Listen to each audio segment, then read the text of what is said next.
हमें बता रखा है कि कुछ लोग मुंह से पैदा हुए थे, कुछ उदर से पैदा हुए थे, कुछ भुजाओं से पैदा हुए थे, कुछ चरणों से पैदा हुए थे। और अगर हम इस बात पर विश्वास कर रहे हैं तो हम मूर्ख हैं या नहीं है?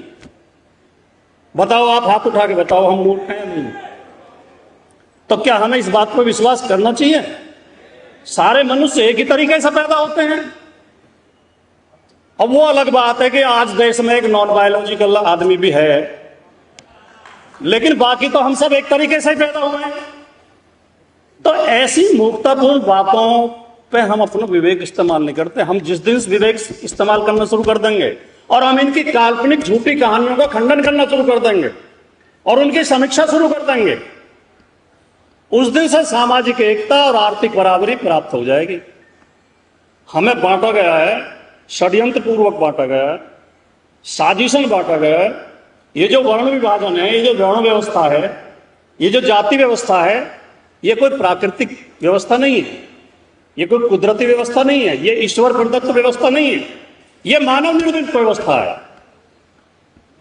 और ये कुछ धूर्त लोगों ने, उन्हें मैं विद्वान नहीं कहूंगा, विद्वान तो वो है ही नहीं, कुछ धूर्त लोगों ने हमें गुलाम बनाने के लिए, बहुजन समाज को गुलाम बनाने के लिए, बहुसंख्यक समाज को गुलाम बनाने के लिए, पीडीए समाज को गुलाम बनाने के लिए वो काल्पनिक कहानियां और काल्पनिक किताबें लिख के काल्पनिक व्यवस्था हमें थमा दी है और हम अपने बुद्धि विवेक का प्रयोग न करके उस व्यवस्था को ढोते जा रहे हैं।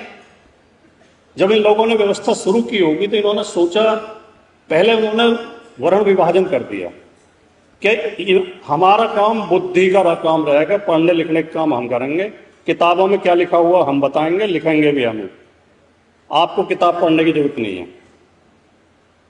दूसरे ये तलवार चलाएंगे, इनका काम शासन करने का रहेगा। तीसरे ये धन का काम देखेंगे और बाकी श्रम का काम करेंगे।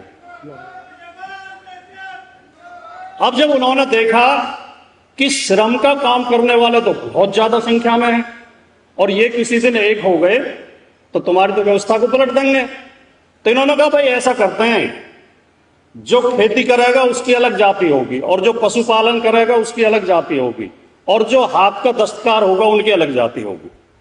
और बहुजन समाज का कोई भी बच्चा अगर फिल्म लाइन में जाना चाहता है, 1.5 करोड़ का सेटअप 4 करोड़ में से मेरा बच्चा आज भी खड़ा हुआ है। कोई भी बहुजन समाज का बच्चा cameraman, direction, production department, editing, acting, anchoring, ये फ्री ऑफ कॉस्ट में सिखाने को तैयार। ऐसे सैकड़ों मनुवादियों को जेल भिजवा चुका हूं जो मेरे समाज पे, मेरी बहन बेटियों पर अत्याचार करते।